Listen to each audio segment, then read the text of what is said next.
അയ്യോ എൻ്റെ മക്കളെ, എൻ്റെ മക്കളെ. എന്നെ കിളവി രാവിലെ കരയാതെ കാര്യം പറയുന്നേ, നിങ്ങൾ എന്തിനീ കിടന്ന് കരയണത്? അയ്യോ എൻ്റെ മക്കളെ, രാവിലെ ഒരു 5 മാങ്ങ പോയടാ. 5 മാങ്ങ പോയെന്ന്? എങ്ങനെ പോയെന്ന്? എൻ്റെ മക്കളെ, രാവിലെ ഒരു പോലീസുകാരൻ വന്ന് അയാളെ സ്റ്റേഷനിലെ സർക്കിളിൻ്റെ മോളെ കുഞ്ഞമ്മയ്ക്ക് 5 മാങ്ങ വേണമെന്ന് പറഞ്ഞു. ഞാൻ 5 മാങ്ങ കൊടുത്തു നോക്കളെ, നല്ല മാങ്ങ. എന്നിട്ട് 5 മാങ്ങ കൊടുത്തു. അതിനിപ്പോൾ എന്താണ് കുഴപ്പം? എന്താണ് മക്കളെ?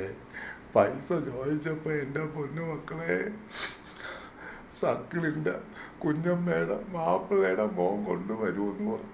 എന്നിട്ട് കൊണ്ടുവന്നാ? പൈസ കൊണ്ടുവന്നോ? ഇല്ല മക്കളെ, കൊണ്ടുവന്നില്ലടാ, കൊണ്ടുവന്നില്ല. എൻ്റെ കിളവി, നിങ്ങൾ ഈ പത്രവും ടി വി ഒന്നും കാണുന്നില്ലേ? ഇല്ല മക്കളെ, ഞാൻ എങ്ങനെ കാണാനാണ്? കേരളത്തിൽ DGP വരതായിപ്പോൾ വസ്തു കേസിൽ പ്രതിയായിരിക്കുകയാണ്. 30 ലക്ഷം രൂപയുടെ കേസിൽ പ്രതിയായിരിക്കുകയാണ് കേരളത്തിൽ DGP വരെ. മക്കളെ, അയാൾ നല്ല വെളുത്തൊരു സുന്ദരനല്ലേടാ. സുന്ദരനൊക്കെയാണ്, പക്ഷെ എന്ത് ചെയ്യുക, യുവമാരെ കൂടെയല്ലേ ജോലി ചെയ്യണത്. അപ്പം ഇങ്ങനെയൊക്കെ ആയിപ്പോവും, പറഞ്ഞിട്ട് കാര്യമുണ്ടോ? മക്കളെ, എന്തൊരും വച്ചി, ഇവന്മാർക്ക് ശമ്പളം ഇല്ലടാ. ഇവന്മാർക്ക് ശമ്പളമുണ്ട്, കിമ്പളമുണ്ട്, എല്ലാം ഉണ്ട്. പിന്നെ എന്തു മക്കളെ ഇവന്മാർ ഇങ്ങനെ കാണിക്കണം?